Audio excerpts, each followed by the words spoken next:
Offensive penetration testing, or offensive pen testing, involves actively probing a system, network, or application to identify and exploit vulnerabilities, mimicking the tactics of real-world attackers. The goal is to assess security weaknesses and provide actionable insights to strengthen defenses before malicious actors can exploit them.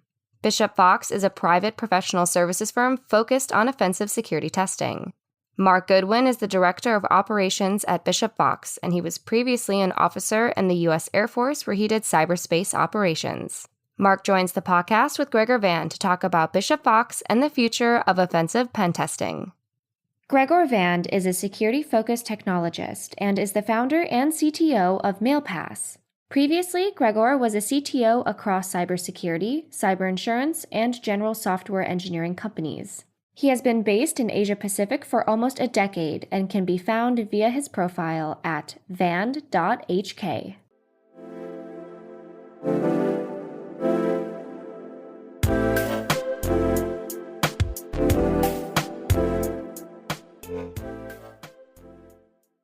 Hi, Mark. Welcome to Software Engineering Daily. Hey, thanks for having me. Yeah, so great to have you here today, Mark. You are at the company Bishop Fox, which we're going to hear all about and understand about what is called the Cosmos platform and really just what Bishop Fox does in general. I think one of the first things would be really just interesting to hear about. Obviously, some details I don't think you'll be able to go into, but just your background is very interesting and sort of how you then ended up at Bishop Fox. So maybe if you just sort of introduce yourself a little bit in terms of, I don't know, straight out of college or high school, like what did you do? Yeah. Again, thanks for having me on.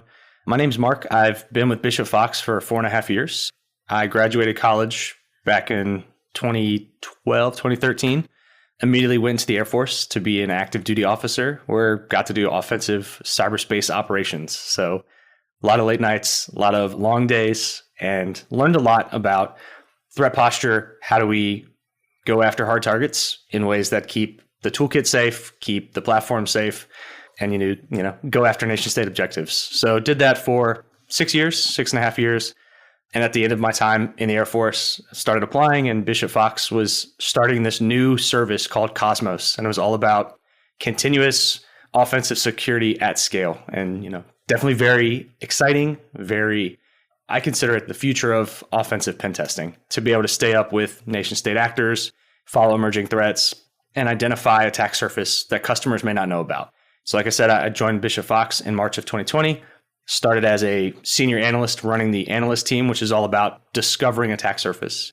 Did that for about 1.5 years, led the operator team, which is all about taking that intelligence that we derive, that attack surface that we see, prioritizing potential vulnerabilities, and providing true positives and true negatives, right? So true positives, here's a finding that we know exists, that we've validated and we've proved you're vulnerable to with a finding, or we give them a true negative to say, we went and identified that this host is out there. We thought it was going to be vulnerable and it wasn't. So you're good, right? Your defensive team is doing the right things. They're applying the patches. This misconfiguration that we thought we saw didn't actually exist.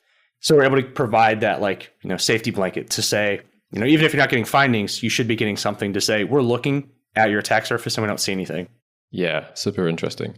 So I'd love to understand, so you've given a great sort of quick overview, I guess, of Cosmos. My understanding is that Bishop Fox started as more like consultative company, and the platform aspect has kind of developed over a significant amount of time. I believe Bishop Fox started back in 2013 or around then. I believe it's older than that. I believe we're an 18-year-old firm. So yeah, Gotcha. They have been doing consulting for a long time. That is how we've made our name. We bring on some of the best offensive mind in the country, across the world, and let them work on really interesting projects. We dedicate time to training and developing tools that is going to make the offensive cyber community better. I have to shout out Joe DeMessi with his Sliver toolkit that he's built. Pretty exciting, and we use that almost daily. So yes, Bishop Fox started as a consulting. It's still our primary way to get after securing customers, keeping them safe, and protecting their customers' data and trying to find vulnerabilities. We have our consulting firm and then we have the Cosmos firm, and they're both, continuing to grow. Amazing. What was do you know kind of what was the moment when it was thought actually turning sort of this knowledge into a platform made sense? And what was the kind of the thought process behind that? Yeah. So when I joined in March of 2020, we had called it CAST, which is like continuous attack surface testing. And we had been doing that for almost a year. And I think it started from this mind of like, how do we take our insanely skilled consultants or operators and give them a suit for Iron Man, right? Like we don't want to build Ultron where we're just automating everything, but how do we instead enable and make our operators better?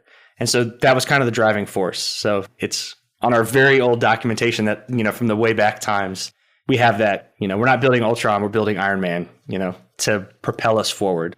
And so as part of that was looking at enterprise customers, right? Their attack surface is huge. How do you look across all of it when they just need help identifying what is the most important thing, right? We only have so many hours in a day, in a week, in a year. How do we find those things that advanced actors are going to go over, right? Hackers by trade, very lazy.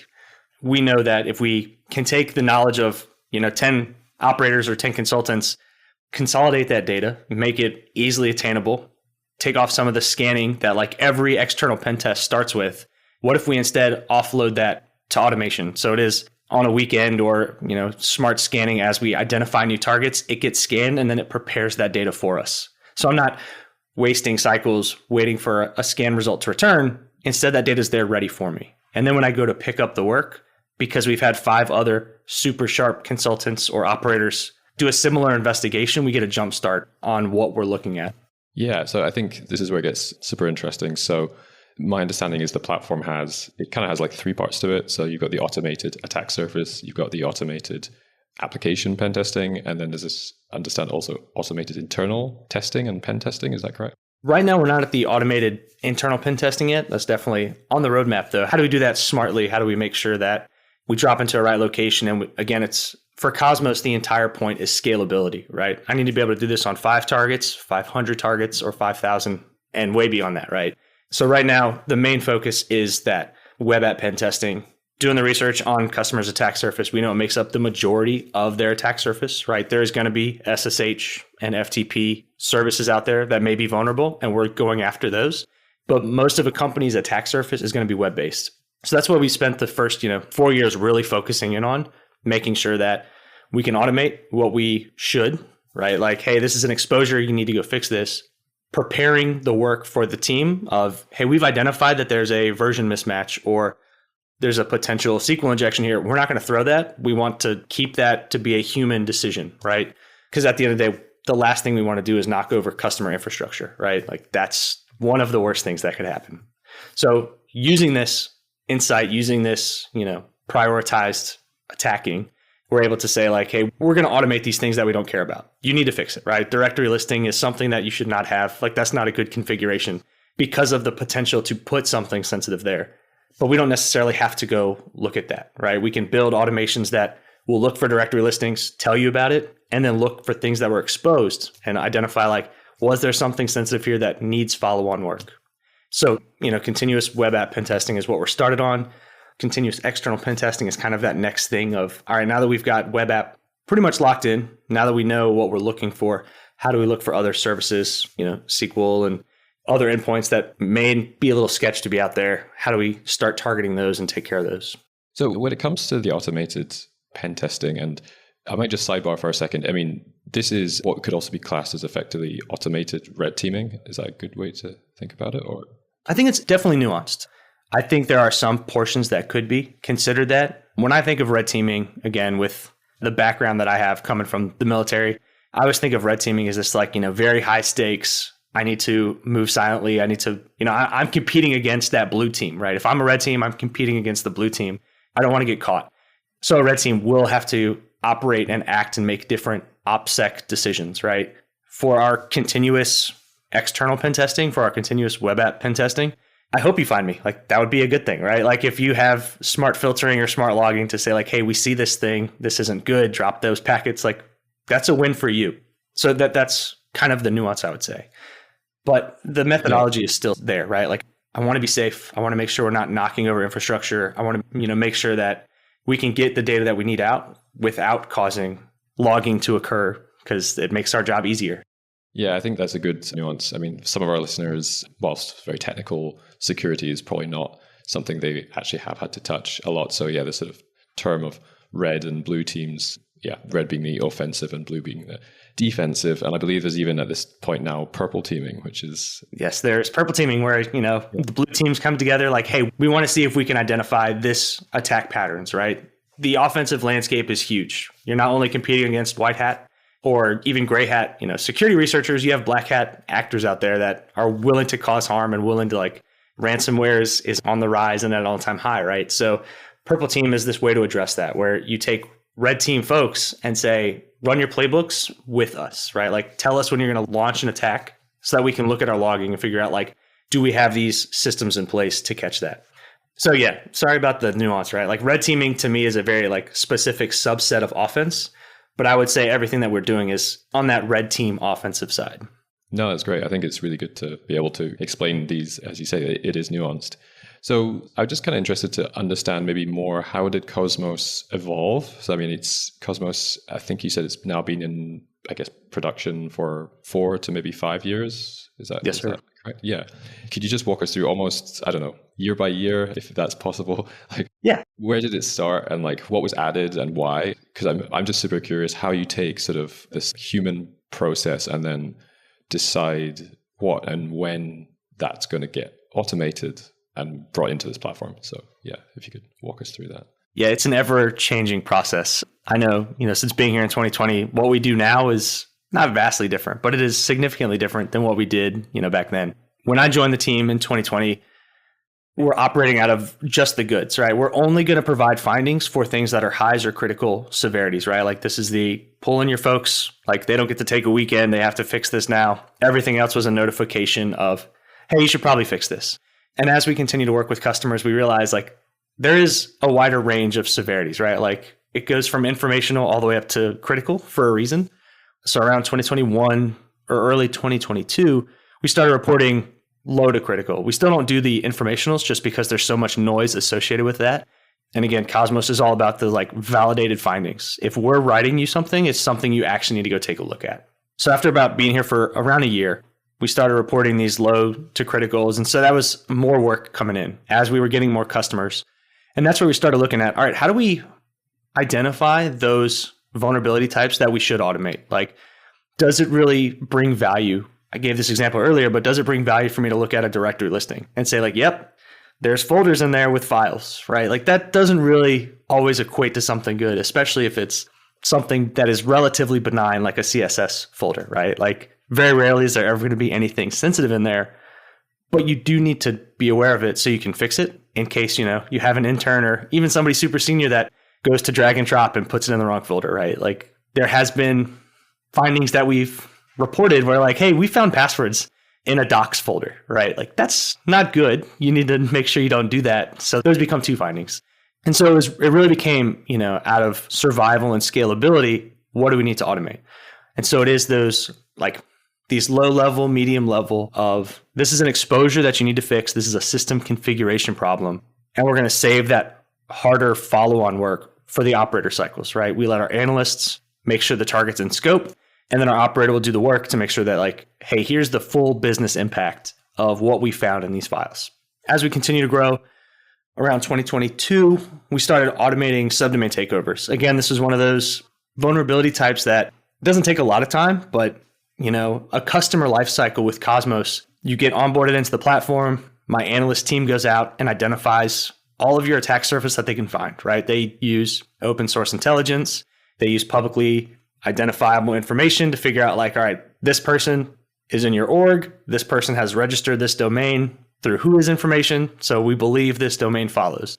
We do this work and we would always get this huge spike of trashed DNS records, stale DNS everywhere, domains that were for sale that were used to be registered and had clear ties to a customer, or just, again, misconfigurations where you have subdomain takeoverable subdomains. And so because we were at a point where we were getting a lot of new customers coming in, we looked at that and was all right, let's prioritize subdomain takeovers. And so we, spent some cycles to report it out as fast as we could, because there's this other entity out here that we're working with called Bug Bounty, right? There's a lot of bug bounty organizations out there that are also trying to help keep customers safe. And so, we bring in a mature, validated findings. We have, quality assurance checks where there's a lot of not a lot of bureaucracy, but there are a lot of checks to make sure that everything you get still is that Bishop Fox standard. Where with bug bounty, there's not always that, right? Like it can be 5 people just trying to get first report in, so they're not considered a duplicate. And so that's how we've kind of driven our automation approach. It's, all right, what are the low weight things we can knock out? And then what are, through a customer lifecycle, what are the high impact things that take up too much time that really don't need to be there, right? Like if I can write a script that can go out and validate this vulnerability, do I need to go look at that? Or can I use my creativity somewhere else? And that's what we always try to lean back on is this a creative exploit, or is this just something that with enough time and repetition, we can train and build a good enough tool that can tell a customer about it so that they can go fix it? So yeah, I think a lot for the listener base, the subdomain takeover, I think is super interesting and also very relevant given some news that came out recently around a company called Watchtower, who's actually based in Singapore, being able to take over the .mobi whois records, I believe.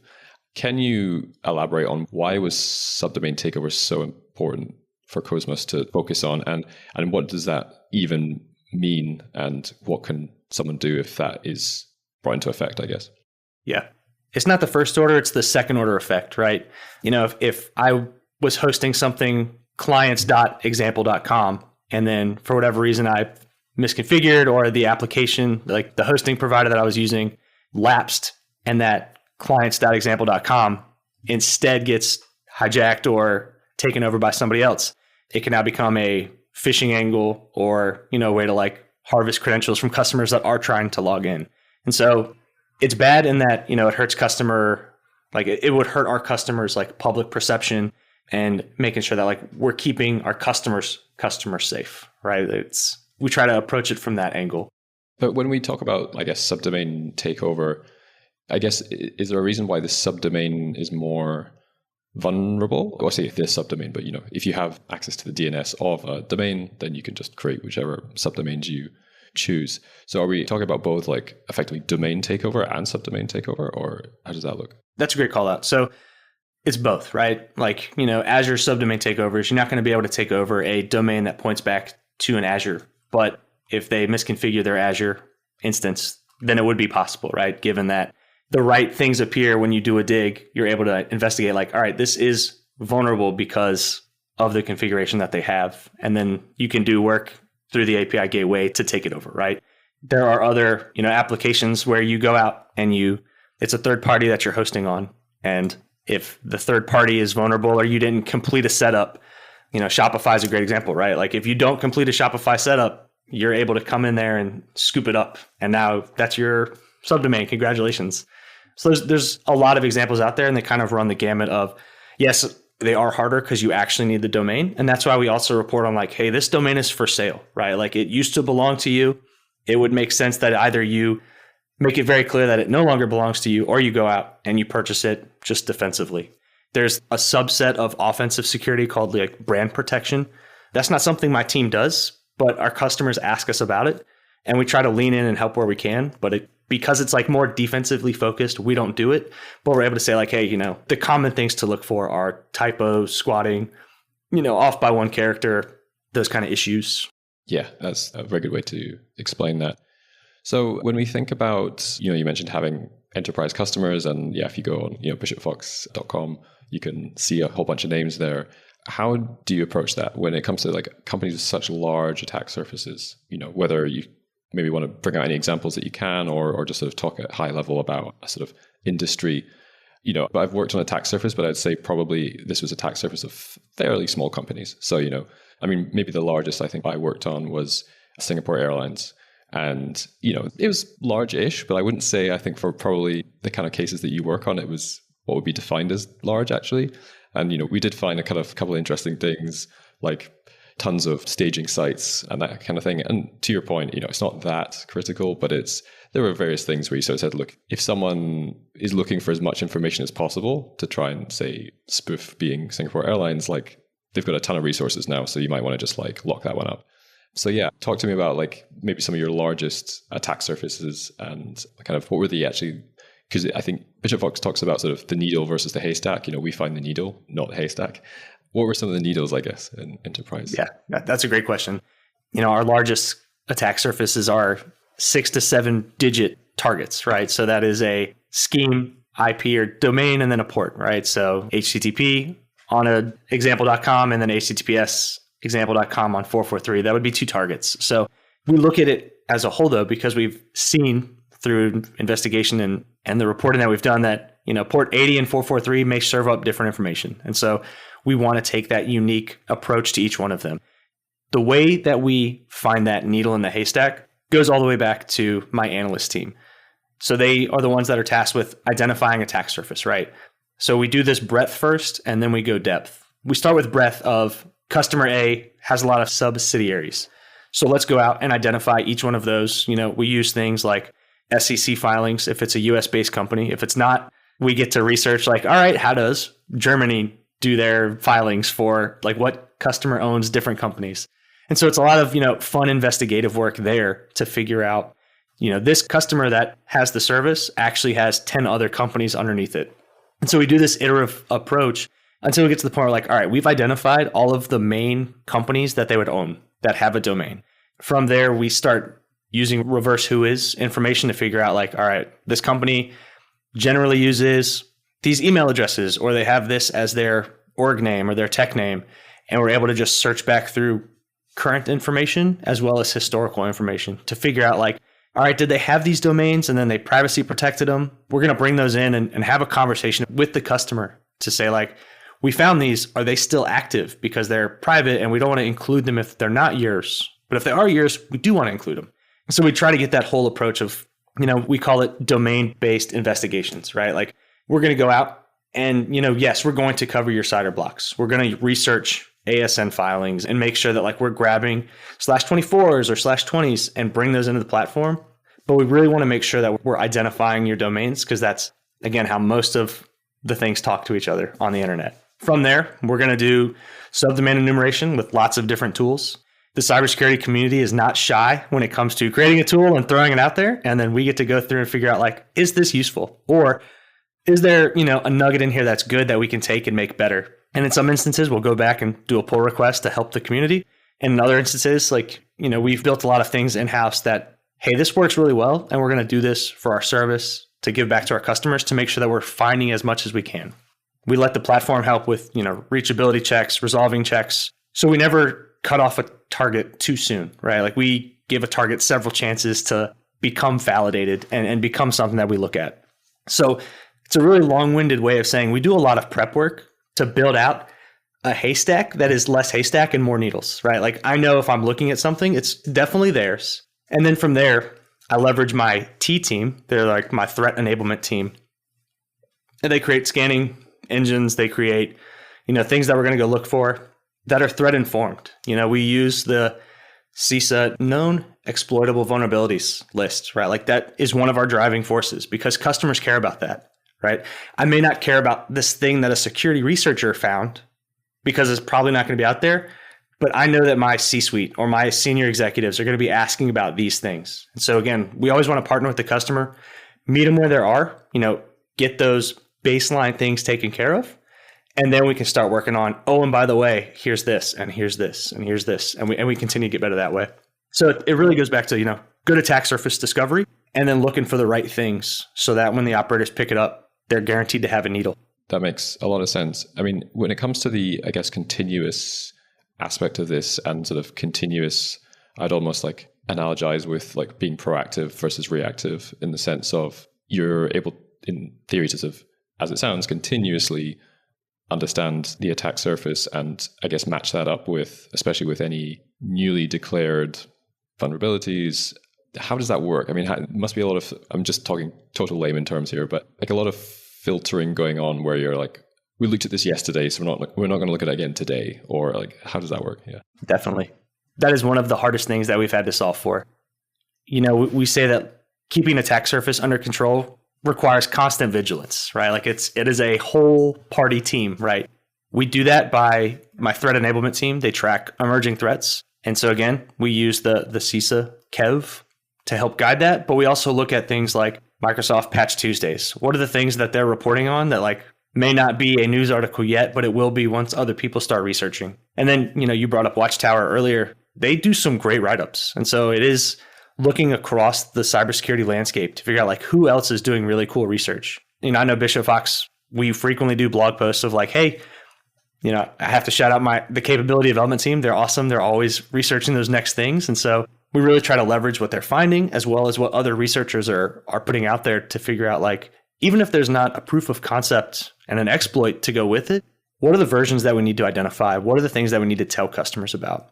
And so that's where that continuous cycle comes in. We're continuously looking for attack surface to bring in. We're scanning customers to make sure that we have a right picture of their attack surface. Because if we're only scanning once a month, that's 30 days where something can change. And so we need to scan more frequently than that. We need to make sure that we're staying aware of the changes in the nuance of versioning to make sure that if an emerging threat drops for version 5.2, we're not going out and reporting to customers 5.1 or 4.8, right? Because again, that's not delivering a good service. And we want to keep this high signal to noise. Like if you're getting a notification about an emerging threat, it is, hey, this is important. Like try to do this before your Friday kicks off, right? Which is unfortunate because a lot of emerging threats drop on Fridays. It's a, classic joke. So humans are humans. Yeah. Humans are humans, right? They got to wait till Friday. But that's how we get after it, right? Yes, there's a lot of filtering with AI and LLM becoming a thing. Computers are good to talking to other computers. So knowing that a CVE comes in and it has a CVSS, a score that says this is a local privilege escalation, we can use an AI to help. It could be a simple regex, but we are leveraging LLMs to help make sure that like, all right, why is it a no? That way, if a customer asks and they give us a random CVE string from 2022, we're able to look in that and say like, hey, we're not going to cover that because that's not an external unauthenticated. That's a local privilege escalation. So like you're going to care about that once they're already on your machines. That's not something that like we're going to identify from where we sit externally at scale.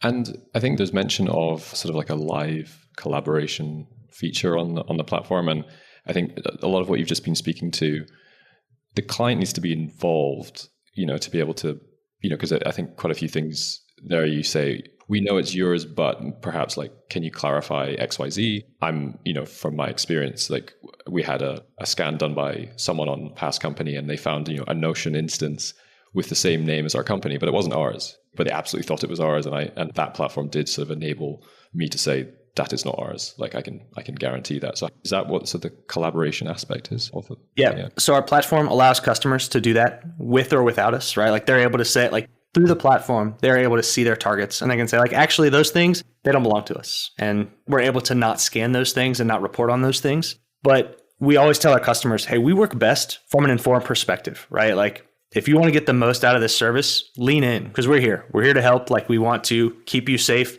And the best way to do that is open communication. We've had some customers come in and with folded arms, like, hey, we're not going to help you. You figure it out. And we'll still deliver value and we're still going to do a good job. But those customers that meet us where they are and they're able to say like, this is everything we think we own. What do you see? Right. That is always a better conversation because we're able to say like, hey, yeah, like we found all of those things, but you've missed, this section or this company business unit that you may not know you own yet. But according to the news and lawyers, you do own it. Why are some customers, I like that sort of analogy, or not analogy, but, coming in folded arms, like why do they have that attitude? Security's been around for a while, right? And I think we're at a stage right now where we have to work like offensive security has to get back some goodwill, right? Because it is so easy to walk in, punch somebody and be like, hey, go fix it, right? And frequently that's what it used to be like, right? And so in people that have worked in the industry long enough, it is like, I don't want to give you anything because if you find it, I'm going to get in trouble for it, right? But instead, if it is like, hey, we're going to find it and we're going to make sure that we work with you, it goes better, right? And so part of our investigation lifecycle it should always end with a remediation test, right? Like, we're going to work with you until it's fixed. And I think that is like the one thing that we try to shout out to customers when we get to talk to them. It's like, hey, customers will fail a retest and we'll give them specific reasons why. We'll jump on calls with them to help, maybe not troubleshoot because, that like we're not developers, but we are able to attack it with our mindset and help them work through the problem. And so most customers that come in with arms folded, by the end of it, they see the value, they see my team and how much they care, and we get through. I think that's a really good call out. It's just, in days gone by, pen testing kind of done by a team that maybe was never seen before. And all that happens is someone gets this report on their desk kind of saying like tons of problems. And quite frankly, they're just like, why did we have to find these problems? Could we, could this have not just happened like next month or next year, or I'm about to leave and now can it be the next guy's problem? Exactly. I think it's just, as you call out, it's changing the mindset of what a service such as Bishop Fox can do, which is it's collaborative, like end to end. And like security, if it's the right security partner, it should be a collaborative exercise end to end. And obviously confidentiality is just such a huge part of that, which is, saying, look, we'll be as open as we can as a client with you, but at the same time, we have to trust that, this stays within the walls of our relationship. And, even as working at a security company previously, like we had a third party security company come and audit us. That's just the way it works. But you have to obviously trust, if one company is auditing another security company, you have to really trust that. So I think it's a really good call out. So one thing I'm interested in is within the industry anyway, it's no secret that it's a very stressful job, like anything to do with security and finding vulnerabilities or like helping remediate. Would you say like introducing Cosmos within Bishop Fox has that sort of enabled? I'm not saying it was a stressful environment specifically in Bishop Fox, just more in the industry. Has Cosmos enabled sort of it to become a more manageable profession, I guess?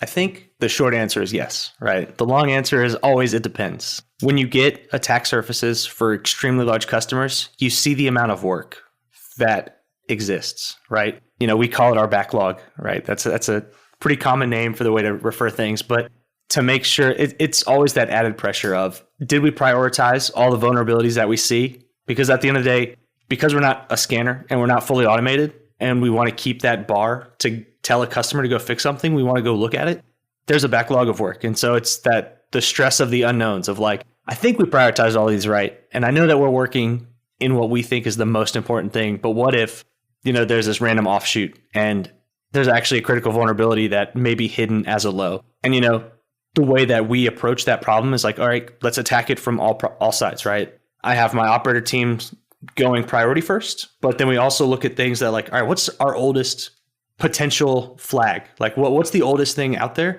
And let's go make sure that we're staying in line and not letting things get too old. Because the worst thing that would happen is something is vulnerable.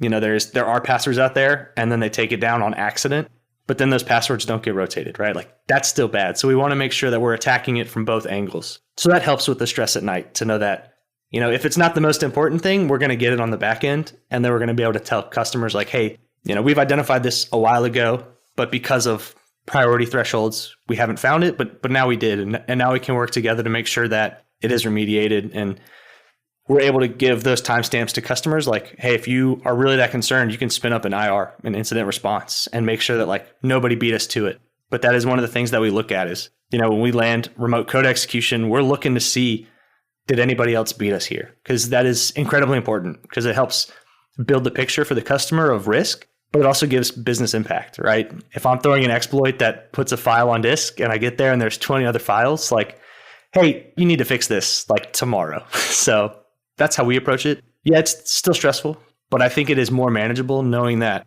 we're trying to approach it the best way we can. On a traditional consulting engagement, you scan and then it's kind of on you to figure out like what looks the most important. And because we're leveraging, 5+ years and lots of operators and analyst input, we're able to say like, we believe as a service, we're looking at the most important things. So it takes off that stress off the individual and really puts it, on the shoulders of the leaders to make sure that we're making those right choices. Yeah, it's not as if Tony Stark is not stressed just because he's inside the Iron Man suit. So. Exactly. I like that.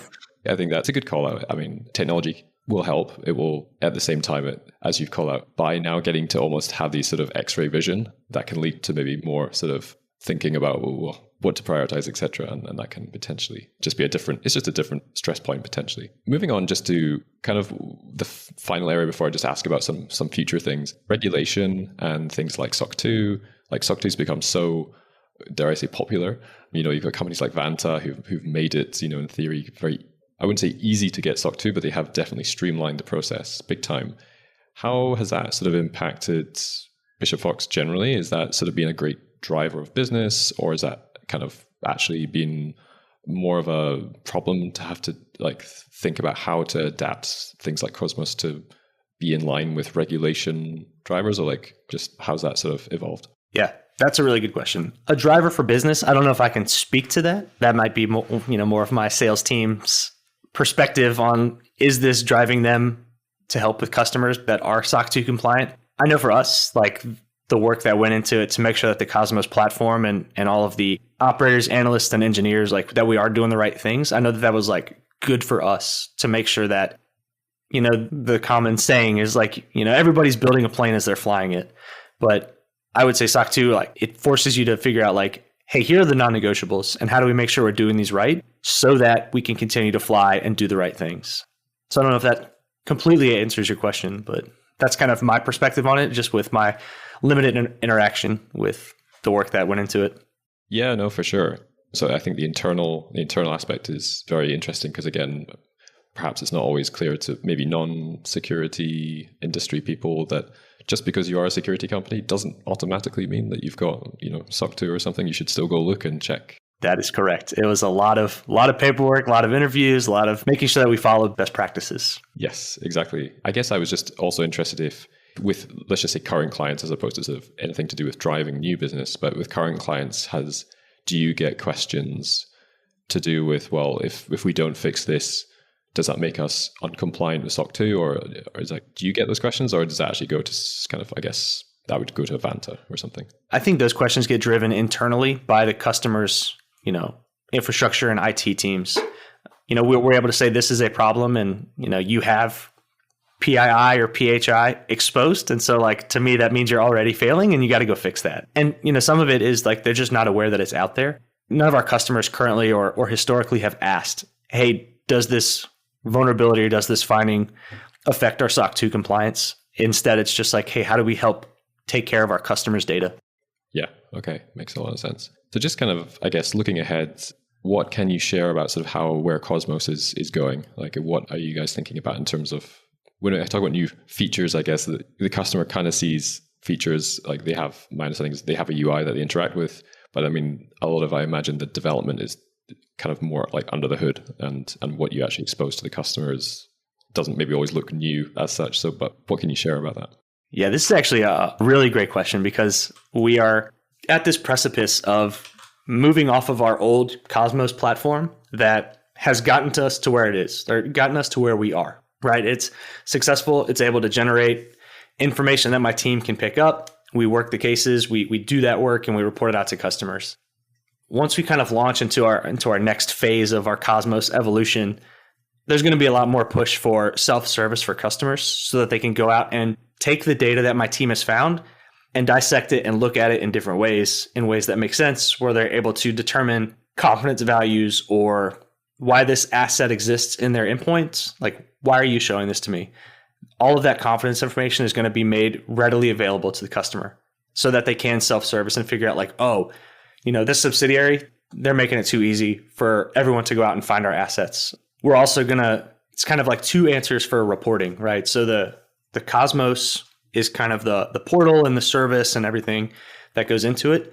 And then we have different service lines. Our CASM, which is kind of the thing that started all of this, is our continuous attack surface management. That's going to continue to grow and improve. Like I said earlier, we focus historically on like web apps and FTP and SSH, and we're going to continue to grow that scheme and that list of things that we're not only showing to customers through the portal, but we're actually providing investigations, right?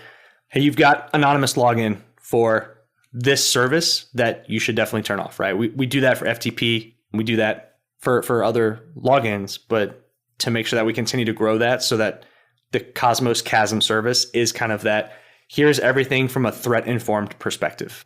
We recently just launched our Cosmos application pen testing. We call it CAPT, and that's web app pen testing that is delivered with, some upfront testing similar to a consulting engagement, but then they continue to test those assets through the lifetime of the contract, looking for things like emerging threats specific to frameworks and doing, tail testing to make sure that like, hey, has anything changed from the last time we hit this application really hard? So that's our CASM, our CAPT. And then we have a Cosmos external pen test, and that's meant to be a point in time external pen test.